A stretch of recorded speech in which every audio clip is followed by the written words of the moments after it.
नमस्कार, एक बार फिर से स्वागत है आपका आपके अपने यूट्यूब चैनल उत्तराखंड एग्जाम गुरु में। उत्तराखंड एग्जाम गुरु में आज हम आपके लिए जो वीडियो लेके आए हैं बहुत इंपॉर्टेंट है।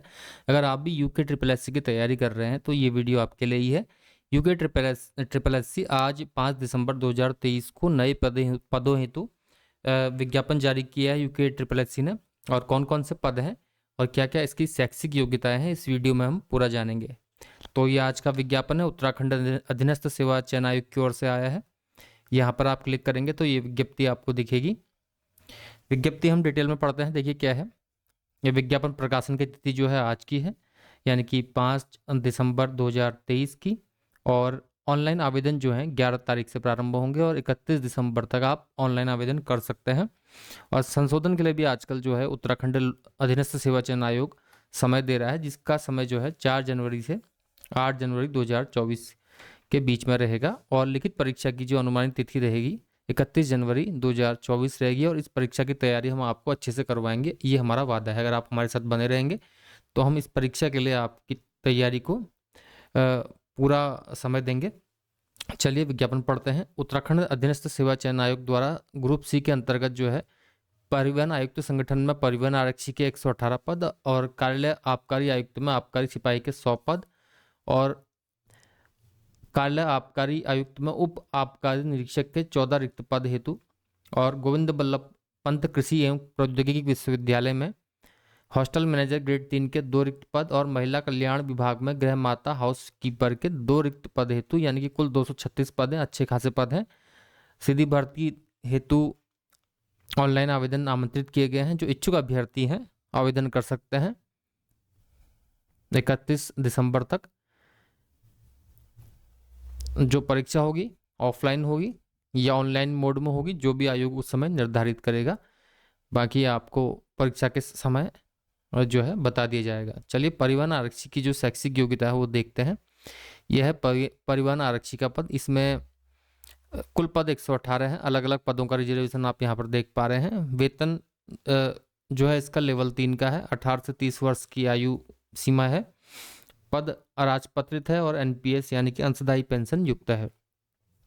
शैक्षिक अर्हता जो है इसमें यूपी या उत्तराखंड से या मान्यता प्राप्त किसी संगठन से इंटरमीडिएट की परीक्षा आपको उत्तीर्ण होना आवश्यक है, यानी कि इंटर पास व्यक्ति जो है इस परीक्षा को भर सकता है।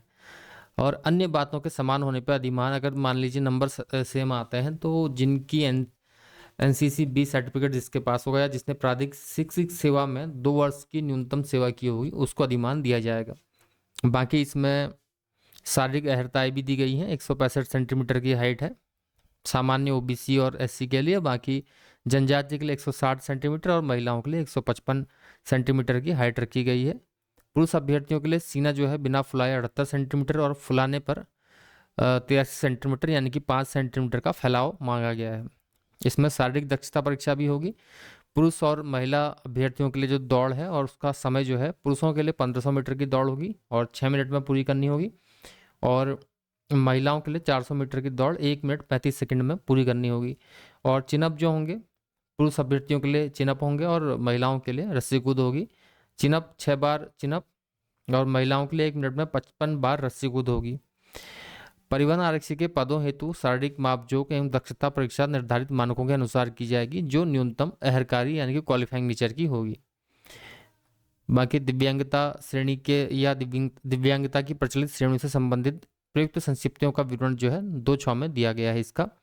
बाकी आबकारी सिपाही के जो 100 पद हैं उनके बारे में डिटेल में देख लेते हैं। अनुसूचित जाति 4 पद, एसटी 3, अति पिछड़ा वर्ग 1, ईडब्ल्यूएस 20, सामान्य के 72, यानी कुल 100 पद हो जाते हैं। यहाँ पर लेवल 3 का ये भी पद है। सेम तनख्वाह रहेगी। 18 से 35 वर्ष के अभ्यर्थी इसको भर सकते हैं। अंशदायी पेंशन युक्त ये भी अस्थायी वही पद है। शैक्षिक अर्हता जो है सब में अब एनपीएस ही मिल रही है पेंशन। बाकी शैक्षिक अर्हता इंटरमीडिएट मांगी गई है इसमें भी। बाकी अधिमानी अर्हताएं भी सेम रहेंगी। बाकी सीने की माप 78.8 सेंटीमीटर और फुलाने पर 83.8 सेंटीमीटर। और ये केवल पुरुष अभ्यर्थियों के लिए है। और पर्वतीय और एसटी के लिए थोड़ा सा कम रखा गया मानक, 76.3 और 81.3 सेंटीमीटर है फुलाने पर। ऊंचाई पुरुष अभ्यर्थियों को 167 और पर्वतीय अभ्यर्थियों के लिए 162.6। एससी अनुसूचित जाति या एसटी के लिए 160 सेंटीमीटर, महिला अभ्यर्थियों के लिए अलग अलग कैटेगरी में अलग अलग हाइट रखी गई है। पर्वतीय क्षेत्र को छोड़कर सामान्य, पिछड़ी तथा अनुसूचित जाति के अभ्यर्थियों के लिए, महिला अभ्यर्थियों के लिए 152 सेंटीमीटर की हाइट, और पर्वतीय क्षेत्र के जो अभ्यर्थी हैं उनके लिए 147 सेंटीमीटर की हाइट, और एसटी के लिए 147 सेंटीमीटर की हाइट रखी गई है। महिलाओं के लिए न्यूनतम वजन जो है 45 किलो होना आवश्यक है। बाकी इसमें अनिवार्य शारीरिक परीक्षण भी किए जाएंगे। जिन्होंने अभी पुलिस भर्ती की तैयारी की है उनके लिए ये पेपर अच्छा है। बाकी दौड़ है पुरुष अभ्यर्थियों के लिए 4.8 किलोमीटर की, 3 मील की। इसमें अलग अलग नंबर मिलेंगे आपको। 30 मिनट में करने पे 12 अंक, 27 मिनट में 15, और 24 मिनट में 18, और 21 मिनट में करने पर 20 अंक दिए जाएंगे। बाकी महिला अभ्यर्थियों के लिए 52 सेकंड में अगर 200 मीटर की दौड़ पूरी होती है तो 12 अंक, 50 सेकंड में 15 अंक, 48 सेकंड में 18 अंक, 40 सेकंड में 20 अंक प्रदान किए जाएंगे। बाकी लंबी कूद है, अलग अलग क्राइटेरिया इसके लिए रखे गए हैं। ये पुरुषों के लिए इस तरफ को है, पुरुषों के लिए, ये महिलाओं के लिए है। 15 फीट की दूरी में 12, 17 फीट में 16 अंक, और 18 फीट में 20 अंक। महिलाओं के लिए 8 फीट में 12 अंक, और 9.5 फीट में 16 अंक, और 10 फीट में 20 अंक दिए जाएंगे। क्रिकेट बॉल थ्रो है, 61 मीटर पर 12 अंक, 63 मीटर पर 16 अंक, और 65 मीटर पर 20 अंक। और महिलाओं के लिए 12 मीटर पर 12 अंक, 13 मीटर पर 16 अंक, और 14 मीटर पर 20 अंक दिए जाएंगे। पर्वतीय क्षेत्र के जो अभ्यर्थी हैं, शारीरिक अर्हताओं में छूट हेतु पर्वतीय क्षेत्र प्रमाण पत्र जो है उनको बनाना पड़ेगा। आबकारी सिपाही के पदों हेतु जो शारीरिक मापजोक एवं दक्षता परीक्षा होगी वो अंक आधारित होगी, और दक्षता परिणाम परीक्षा में विभागीय नियमावली के अनुसार 3 अंश होंगे। प्रत्येक अंश जो होगा 20 अंक का होगा। इस प्रकार शारीरिक मापजोक परीक्षा कुल जो होगी 60 अंक की होगी आबकारी सिपाही में। इसमें अंक आधारित होगी, अंक दिए जाएंगे और वो मेरिट में जुड़ेंगे।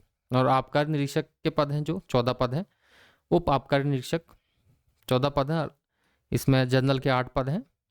बाकी लेवल 5 का ये पद है, अच्छी सैलरी रहेगी इसमें, 2800 ग्रेड पे रहेगा। 21 से 42 वर्ष की उम्र के अभ्यर्थी इसको भर सकते हैं। राजपत्रित पद है, अस्थायी अंशदायी पेंशन युक्त है।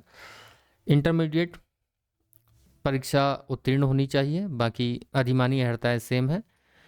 बाकी अनिवार्य शारीरिक अर्हताएं जो है सामान्य या अन्य के लिए 167 सेंटीमीटर, पुरुषों के लिए, महिलाओं के लिए 152, अनुसूचित जाति के लिए 160, और 147 महिला अभ्यर्थियों के लिए अनुसूचित जाति की। और पर्वतीय क्षेत्र के जो अभ्यर्थी हैं उनके लिए 162.60, और महिला अभ्यर्थियों के लिए 147 सेंटीमीटर की इसमें हाइट रखी गई है। और सीने की माप जो है अनुसूचित जाति और पर्वतीय क्षेत्र के लिए 76.3 सेंटीमीटर बिना फुलाए, और फुलाने पर 81.3 सेंटीमीटर रखी गई है। बाकी सामान्य के अभ्यर्थियों के लिए 78.8 सेंटीमीटर और 83.8 सेंटीमीटर फुलाने पर रखी गई है। फुलाव जो है न्यूनतम 5 सेंटीमीटर का आवश्यक है। महिलाओं के लिए न्यूनतम 45 किलोग्राम वजन होना आवश्यक है। और पर्वतीय क्षेत्र के अभ्यर्थी जो हैं अपना पर्वतीय प्रमाण पत्र प्रस्तुत करेंगे। शारीरिक दक्षता परीक्षा में जो अर्हता है उसमें छूट पाने के लिए हॉस्टल मैनेजर ग्रेड 3 के पद हैं, कुल 2 पद हैं। ये गोविंद वल्लभ पंत कृषि कृषि एवं प्रौद्योगिकी विश्वविद्यालय में है। वेतनमान लेवल 3 का है। 18 से 42 वर्ष के अभ्यर्थी आवेदन कर सकते हैं। अंशदायी पेंशन युक्त स्थायी पद है। शैक्षिक अर्हता जो है इंटरमीडिएट होना चाहिए, प्लस छात्रावास रखरखाव का कार्यानुभव या मैस के लेखा के रखरखाव का अनुभव होना चाहिए। और वांछनीय जो है कैटरिंग में डिप्लोमा या प्रमाण पत्र होना चाहिए। इसके अलावा अगला पद है 5वां पद, नाम जो है गृह माता है, हाउसकीपर महिला है। इसमें जो पद हैं ये महिलाओं के लिए हैं केवल, गृह माता, हाउसकीपर, महिला कल्याण विभाग, SC ST OBC EWS सामान्य, ये केवल 2 पद हैं, केवल वो सामान्य के लिए रिजर्व है। सामान्य यानी कि अनारक्षित के लिए इसमें कोई भी अभ्यर्थी आवेदन कर सकता है। और 21 से 42 वर्ष इसकी आयु सीमा रखी गई है। इसके अलावा इंटरमीडिएट या किसी सरकारी संगठन या किसी प्रतिष्ठित नर्सिंग होम में हाउसकीपर के रूप में 2 वर्ष तक कार्य करने का अनुभव भी इसमें मांगा गया है। लिखित परीक्षा जो होगी सभी पदों के लिए 100 अंकों की होगी, बहुविकल्पीय प्रकार की होगी, 2 घंटे की परीक्षा होगी। पाठ्यक्रम जो है वो परिशिष्ट 1 में दिया गया है। बाकी लिखित प्रतियोगी परीक्षा जो होगी इसमें सामान्य ओबीसी के अभ्यर्थियों के लिए न्यूनतम 45% अंक और एससी और एसटी के अभ्यर्थियों के लिए 35% अंक लाना जो है अनिवार्य है। बाकी डिटेल में विज्ञापन हम आपको अपने टेलीग्राम चैनल पर पोस्ट कर देते हैं, इसमें आप देख सकते हैं। कोई आपकी अन्य क्वारीज होंगी या इन परीक्षा से की तैयारी से संबंधित कोई क्वारीज होंगी तो उसको हम अपने चैनल पर अपडेट करते रहेंगे। अगर आप चैनल पर नए हैं तो इस चैनल को सब्सक्राइब करें। अगर वीडियो अच्छी लगी तो लाइक ज़रूर करें। धन्यवाद।